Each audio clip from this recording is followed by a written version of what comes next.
Good morning and good afternoon. Welcome to the Weekend Wellness Hour show. I am very excited to have kind of a recent new friend join me today. So I met Yogi Aaron through a really good friend of mine, Sherry Shaban, who is an osteopath in Canada. And last year she went away on a yoga retreat to do some yoga teacher training. When she came back, she was a different person. Her personality was much different. I tell her this all the time. She was very calm, just a completely different energy about her. And recently she introduced me to the man who made this happen, Yogi Aaron, who I'm going to let him share about his background because his amazing background goes 30 years into yoga and he has this process. So we are going to let Yogi Aaron share and have a nice conversation about this. So thank you for coming on today.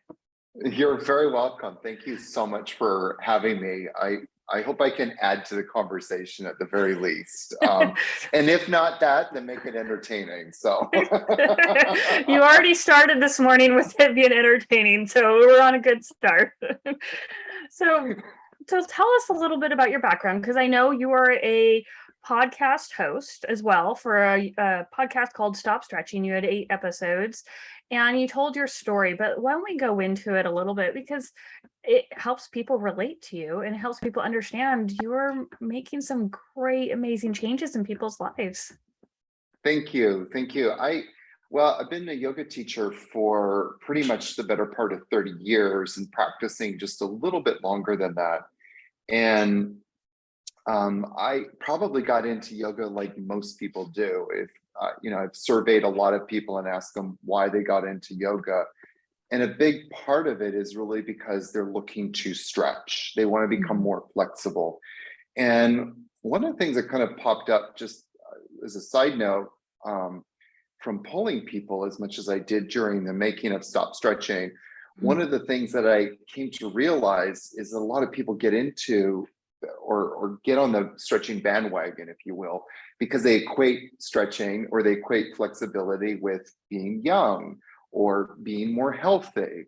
And I remember at the age of 18 looking around and seeing people who were more mobile in their body, especially people that were older, that they had more mobility in their body. So I too started to equate like this idea of flexibility, mobility with being young and having vigor in your step.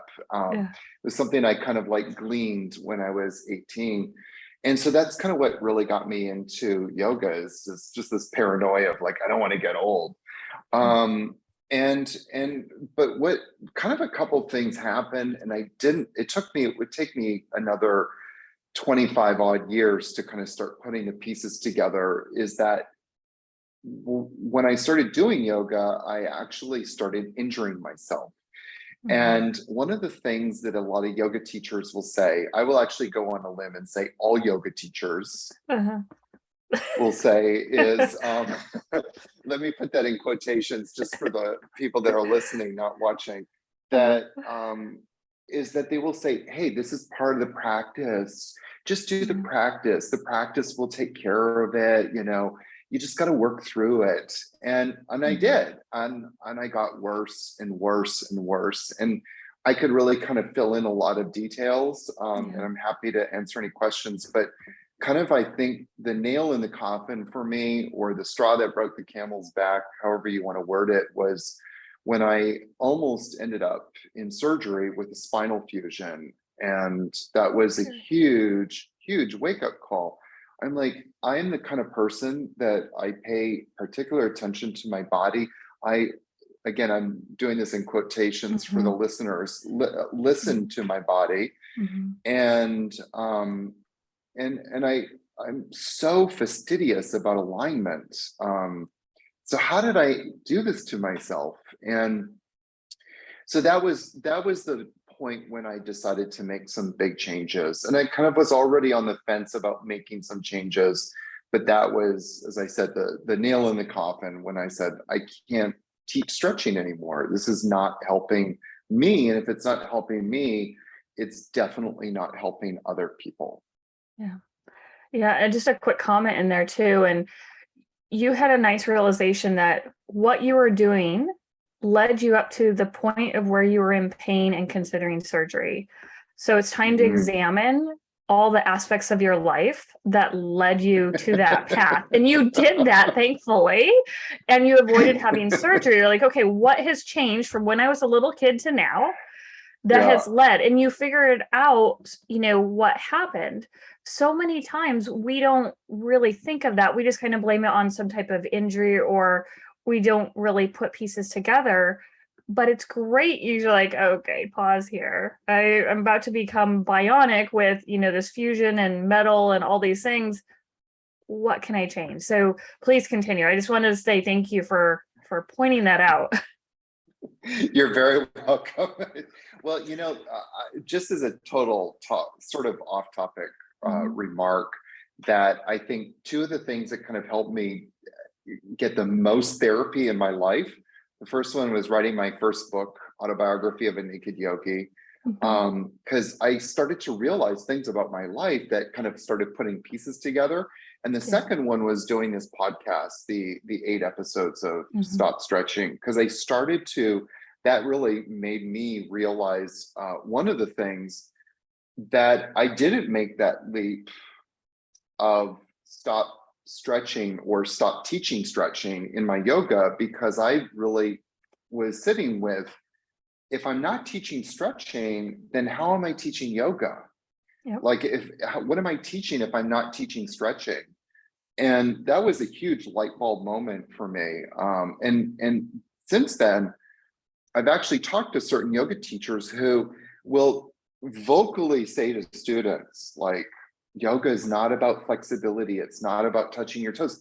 Yeah. But then that's what they're teaching. So how can you kind of like say one thing and then mean another thing? How Yeah. can you say that it's not about doing this pose when you're up in front of the class, showing people this incredible, beautiful symmetry in your body? I mean, visually, it's stunning. Mhm. Mhm. Um, but practically, it's a whole nother story. Yes. Yes. It's So, it's hard to go against the grain of society. You know that well, yeah. and I felt it as well. It is hard to go against what someone thinks is a cultural phenomenon or has been taught over the decades, over the centuries. But as you know, sometimes we have to push through that. Well, I mean, I've kind of made a resolution at the beginning of this year, Mhm. 2022, that I would put this out there, and Yeah. without ego, with just to Mhm. be in service. It's going to land where it's going to land. I'm not trying to change the world. If I can just help a few people feel better in their body, then I'm and stronger and more confident, because I Mhm. believe from personal experience mostly, that when I'm in pain, like debilitating pain, I can't do anything in life. Like, I'm just not in service to anybody. I want to crawl up into a small ball in my bed and not get out. I can't do Mhm. the things I love, like hiking or scuba diving, or Yeah. even just playing with my dogs. I can't do anything. And so I think that there's a lot to be said about, you need to feel strong and you need to feel stable in your own body. And if you have those two things, there's this kind of natural confidence that you have, so that you can go out and live a more purposeful life. So that's kind of the fuel in my fire that Yeah. drives me to, because I really want to support others to live a more purposeful life. Yeah. And if you're living purposeful life, then you're happier. And if you're happier, then, oh God, the world will just be better. We need more of that. Yes, for sure. Absolutely. So, and it's true. So, like, when you were faced with the surgery, you decide, okay, I'm going to change things up. How did you go about that? What did you come to in your mind that said, okay, I need to stop doing yoga the way I perceived yoga to be and change it up? Um, so I had mentioned just a moment ago that I had actually already been considering changing the path, but that whole Mhm. idea of when am I teaching if I'm not teaching stretching was sort of sitting there. So that was one factor. But around about 10 years, more or less, before that, I had met Eric Steibel, who is an MAT therapist. He's also has like 100, literally 100 certificates behind his name, including chiropractor. So he's done it all, rolfing, everything. Okay. And he has worked on me for many, many, many years. But the number one thing that he always comes back to or always uses, and by his own admission, out of all the modalities he uses, that's the one that gives the most results, is a method called muscle activation technique. Not to be confused with what I'm teaching, because I'm not teaching muscle activation technique. Muscle activation technique was designed by a man named Greg Roskopf. Anybody can Google muscle activation technique and find their website. It's basically a modality that goes in and he's created a diagnostic to test if muscles are weak or strong, where there is muscle weakness. And what he has found is, and this is going at a neurological level, so he's actually not testing the muscle. What he's actually doing is testing the neural connection between the brain and the muscle. Is the muscle connected to the brain? And then if not, then to activate the muscle. And so Eric would work on me using this technique, and I would go in sometimes, countless times I went into him.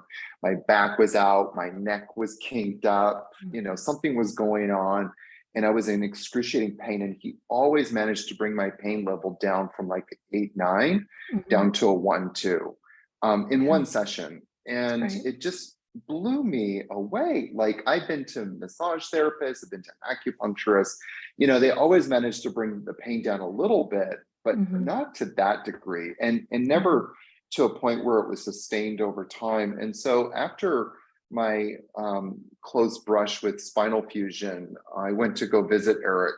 At that time, he was living in New York. And I spent 8 days in New York, and I saw him every single day.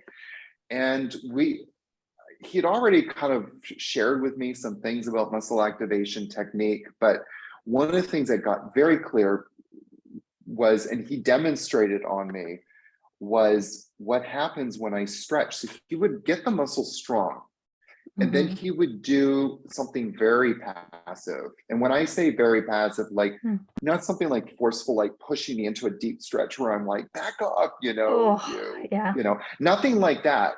He would just do something very gentle and passive, like for example, lift one leg off the ground about 30 degrees and just kind of move it a little bit, and then move the leg down. And all my hip flexors, he showed me this because he tested me afterwards, all my hip flexors shut down. And he did a few other things where muscles just stopped working. And I was like, I can't teach stretching anymore. I can't do this. If I felt it in my body. And since then, after my close brush with spinal fusion, and he worked on me about a year later, I was like, Eric, I'm really thinking about studying something else. I feel like I need to learn more. And I was considering MAT, and then he said, I think you should do it. You will get like so much out of it. And so I thought, okay, let's do this and just see what happens. Like, at the worst, I'll learn a little bit about anatomy. I'll, have some fun learning because I love to learn. And at the most, maybe there'll be some, more information I can bring into my yoga. And as I got into it more and more, I was just astounded by the results. And so that question started percolating, like, how do I integrate this into yoga? And I would ask my teachers, like, how do I integrate this into yoga? But none of them were yoga people, So I was like, okay, I guess that's up to me now to figure that part out. So that's how I developed AYAMA. AYAMA is applied yoga anatomy and muscle activation. It's not a fancy Sanskrit term. Some people think, oh my God, is this a new Sanskrit word? It's not. It is close to a Sanskrit word, and I can opine on it if you want, but it's really just an acronym for applied yoga anatomy and muscle activation, AYAMA. And it's one of the things in the yoga world is that in Yoga Alliance requires yoga teachers to have, it used to be 20, but now it's 30 hours of anatomy training.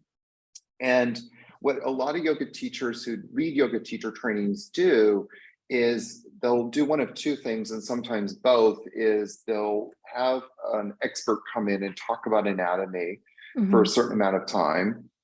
And then all the students are like, wow, that was really interesting. And then if you ever ask any of those teachers that did that anatomy training, do you remember anything? Like, what can you tell me about it? It was interesting. I loved it. Yeah. Don't remember a darn thing. And then the other tool that they'll use is much like you did probably when you were 15, 10 years, 10, 12, 15 years old. In school, you used to color in muscle charts, and I did that, and I don't remember a darn thing. I always actually failed anatomy in school. Miserably. So when I was doing my MAT training, one of the things that kind of stuck out with me was how much we had to learn, but also apply it. And that's the applied part of this word, is like, I want teachers to actually get in and learn where the muscles are, where muscle attachments are, how they work, and actually start to see it with their students. And so we go through that in a lot of detail. Do you see how this muscle is shortening here? Do you see how this muscle is shortening? Now go and feel it on your students.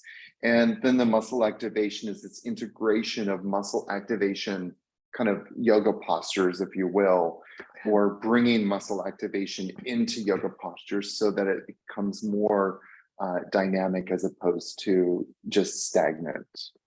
That's amazing. So you're taking basically two different approaches, you're merging them together to create an even greater result. So when you work with people, yeah, I just want to just kind of, just for the benefit of MAT, I just want to say, like, I wouldn't say that I'm integrating MAT. I would say that I'm integrating more of the isometrics. MAT is more of a manual approach, although we did learn some isometrics, but that's not really the modality that we use.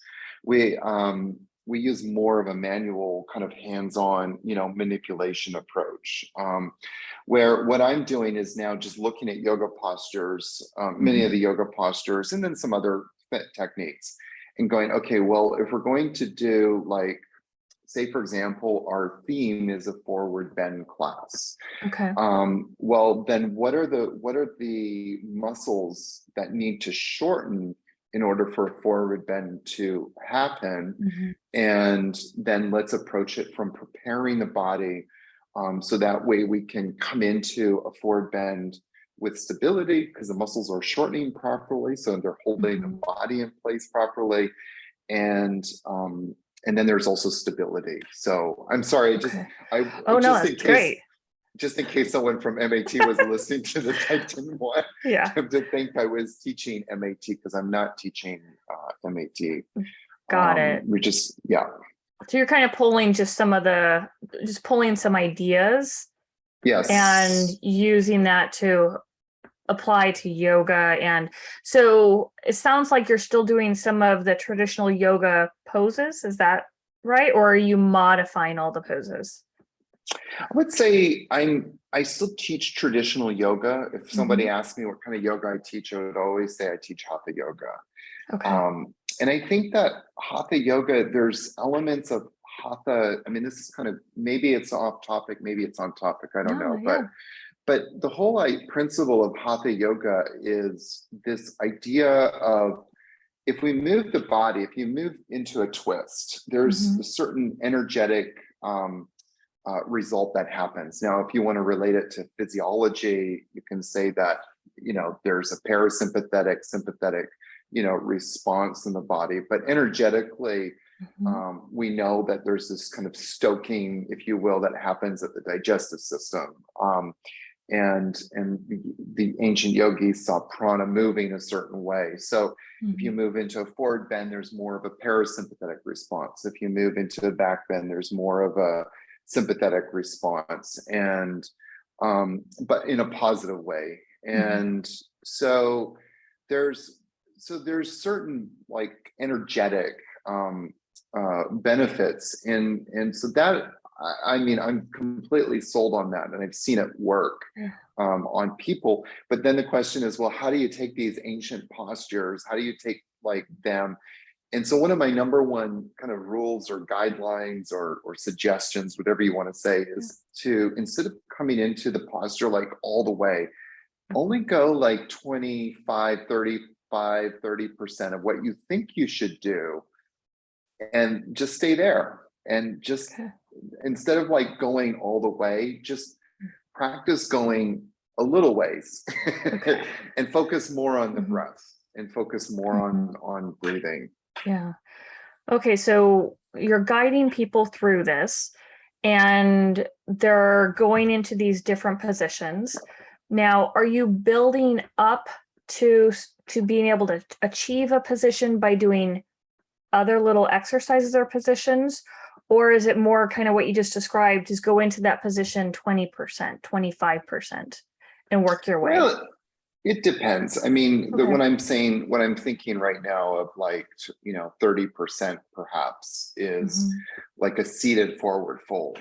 A seated forward fold, people will reach forward, try and grab their, their feet and pull their torso forward, or use a strap, or have somebody come up behind them and push them forward.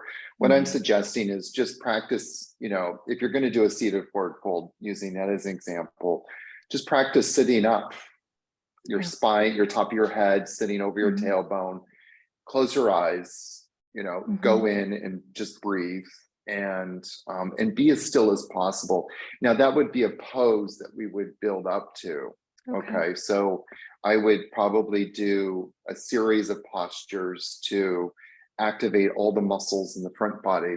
But if we're doing like a pose, for example, which I personally love, which is wheel pose. I see like so many yoga teachers do the wrong techniques. I'm going to say wrong. Yes, go bold.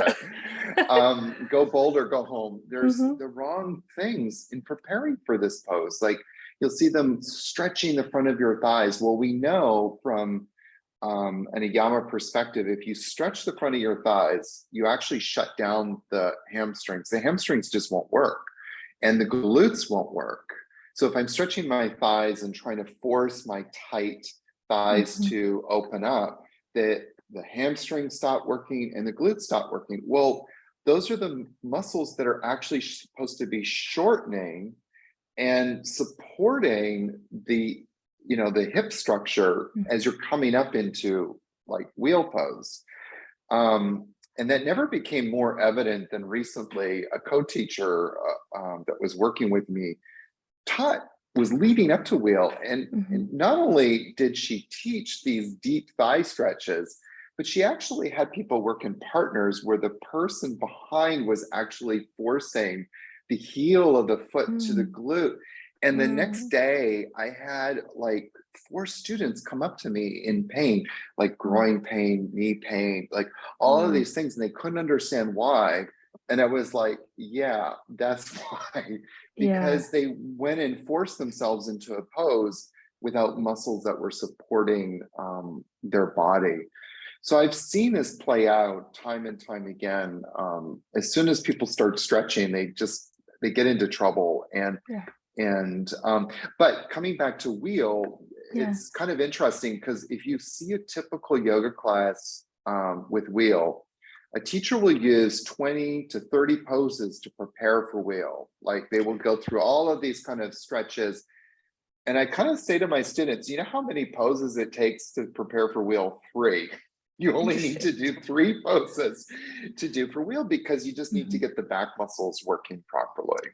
And for those who are not familiar with wheel pose, can you give a little verbal description of it? just in case. Sure. Yeah. So, well, you make your body like a wheel.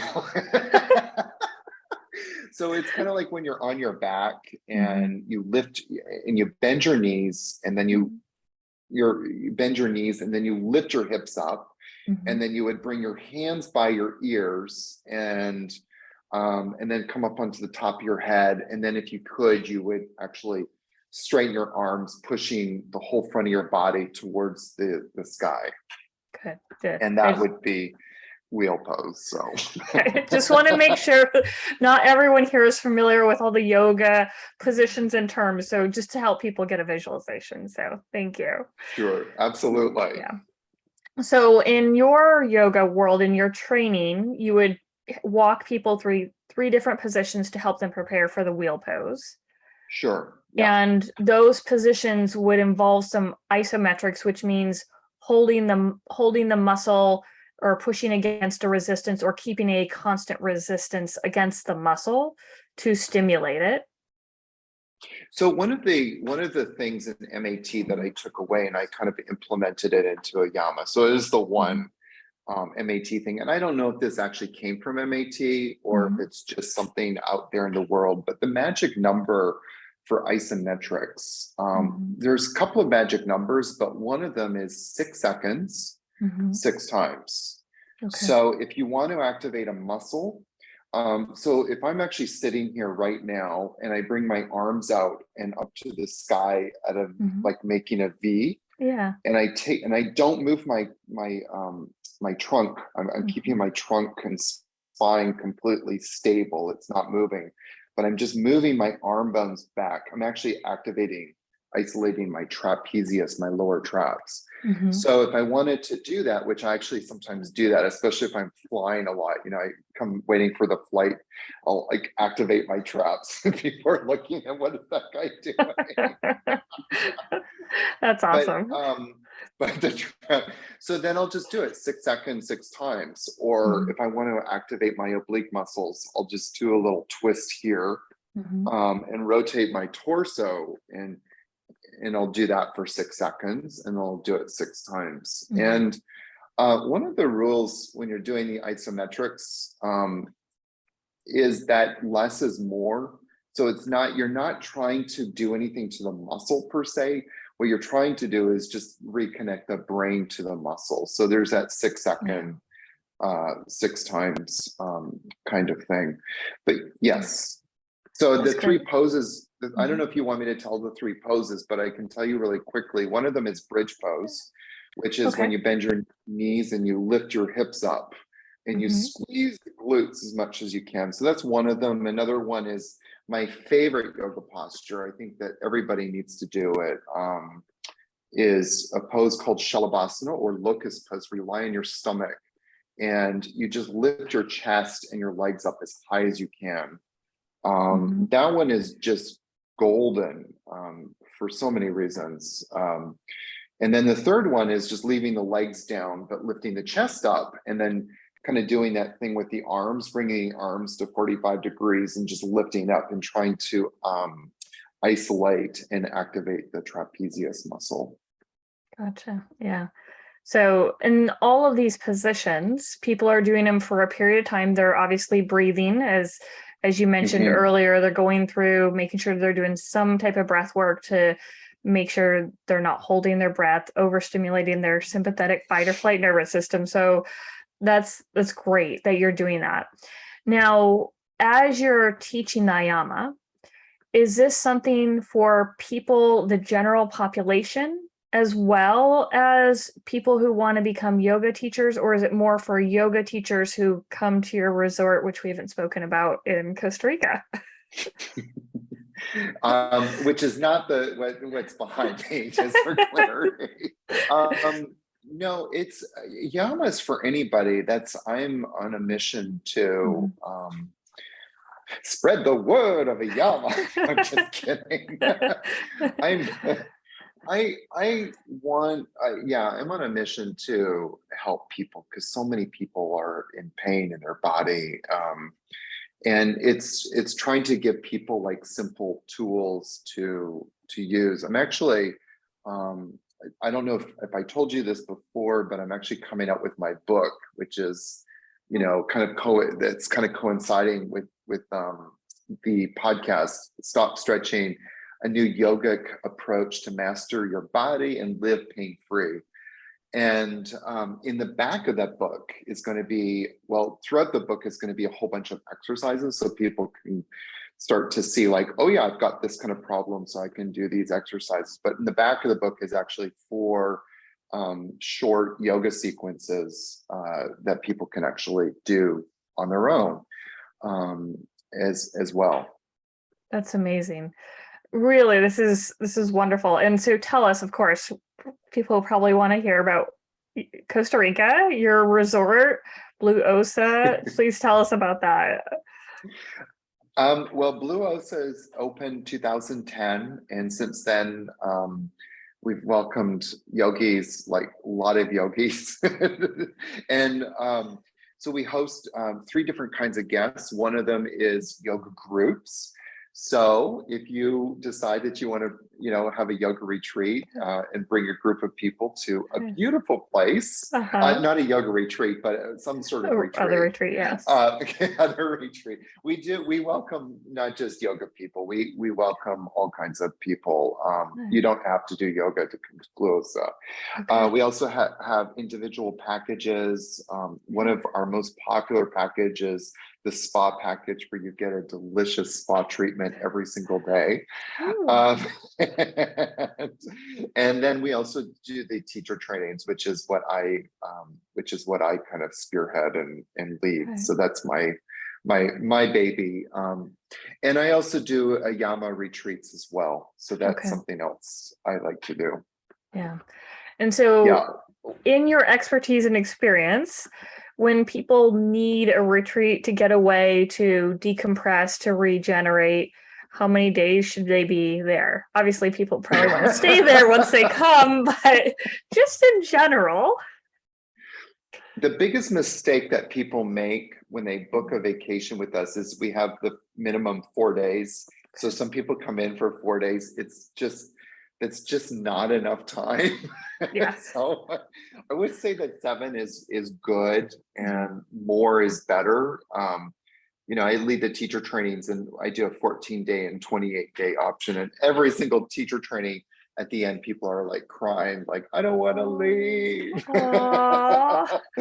That's wonderful. But ideally, like 7 days is really a good time, just to kind of go to a place. One of the beautiful things about Blue Osa is that there's certain elements of the yoga tradition that we've embodied. Like, for example, we have morning silence until 7:30. So nice. We tell all of our guests, like, there's no talking. and there's certain rituals that we have throughout the day. One of them is we invite guests to grab like a cup of tea or coffee or something. And we have this beautiful seated area down by the ocean where people can actually watch the sunrise and, have their cup of their favorite hot beverage in the morning. So there's a stillness that kind of is so embodied and already kind of weaving into the property that when you go there, so many people report like they just feel like the moment they step on the property, it's like, whew. We also turn the internet off. We turn the internet off during morning silence, and we also turn the internet off during dinner time. Nice. People have to talk or socialize. Or whatever they want to do, but it's so invaluable, I think, just to have that space where you can just kind of like let go of everything and just be able to move inwards. And that's, for me, that's the name of the game, is just allowing people space to just tune everything out and go inwards and listen. Yeah. That's wonderful. Oh, this is great. So, so you have, people can check out your podcast. You already have a book that's out, but you have another one that's coming out.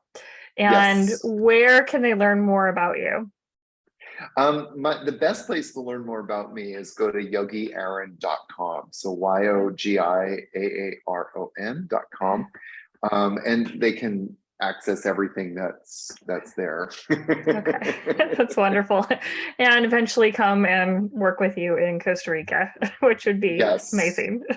So Yeah, but not everybody has that ability, and I yeah. don't know if I'll be out in the world. So I would strongly Mhm. encourage people to check out my YouTube channel, which they can access through my website, or go to YouTube Oh, and good. search Yogi Aaron. There's all kinds of like great tools there for people to access these AYAMA techniques. I don't Yeah, teach stretching anymore. good. But I do teach people how to start accessing their body in a very profound way. Yeah. Oh, that sounds wonderful. I really encourage people to do that. So thank you so much for coming on here today. Really appreciate your time. I really, really appreciate it. And thank you. Thank you. Thank you. Thank you very much for having me. It's just been Yeah. a real delight to share this with more Yeah. people and living in my passion. So Yeah. thank you. Okay. And thank you all for joining us today. Have a wonderful rest of your weekend. Take care, and we'll see you next week. Bye now.